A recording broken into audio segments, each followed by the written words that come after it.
Olga, saya dari kelas 12 IPS 4. Di dalam video ini saya akan menjelaskan perubahan sosial, pengertian perubahan sosial menurut para ahli, dan ciri-ciri perubahan sosial. Selamat menonton.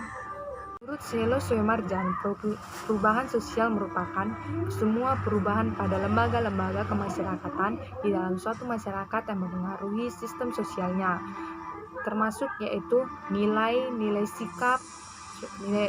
sikap, moral, dan pola perilaku di antara kelompok-kelompok masyarakat.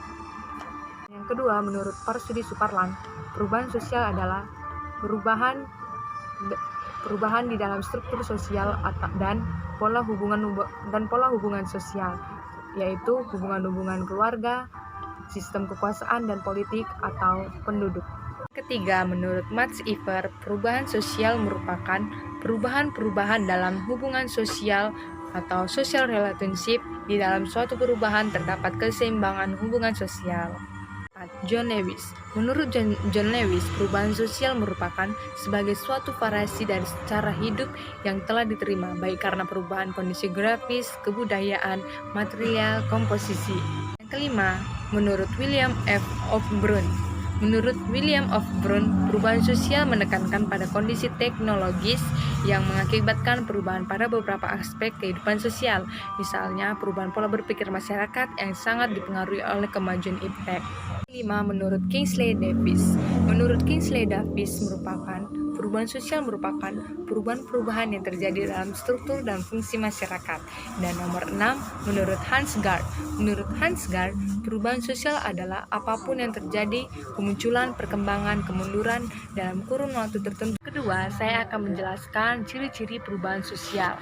Ciri-ciri perubahan sosial yang pertama yaitu nomor 1 yaitu tidak ada masyarakat yang berhenti perkembangannya, karena setiap masyarakat akan mengalami suatu perubahan, baik itu secara cepat ataupun melambat. Dan yang kedua, perubahan-perubahan yang terjadi pada lembaga kemasyarakatan tertentu akan diikuti dengan perubahan-perubahan pada lembaga-lembaga sosial yang lainnya. Dan yang ketiga, perubahan yang cepat biasanya akan menyebabkan disorganisasi yang sifatnya sementara dalam proses penyesuaian. Dan ke nomor 4, perubahan-perubahan tidak dapat dibatasi pada bidang kebendaan atau bidang spiritual saja, karena keduanya memiliki kaitan timbal balik.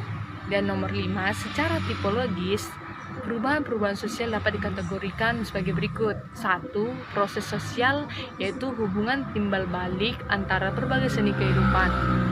Dan nomor 2, segmentasi. Segmentasi yaitu suatu pembagian sebuah struktur sosial ke dalam segmen-segmen atau bagian-bagian tertentu sesuai dengan kriteria yang dimaksudkan.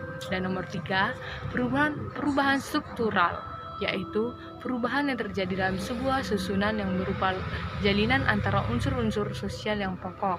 Dan yang keempat, perubahan pada struktur kelompok, yaitu suatu perubahan yang terjadi dalam struktur kelompok sosial, misalnya perubahan organisasi sosial. Terima kasih, sekian video saya, semoga dapat video saya. Terima kasih.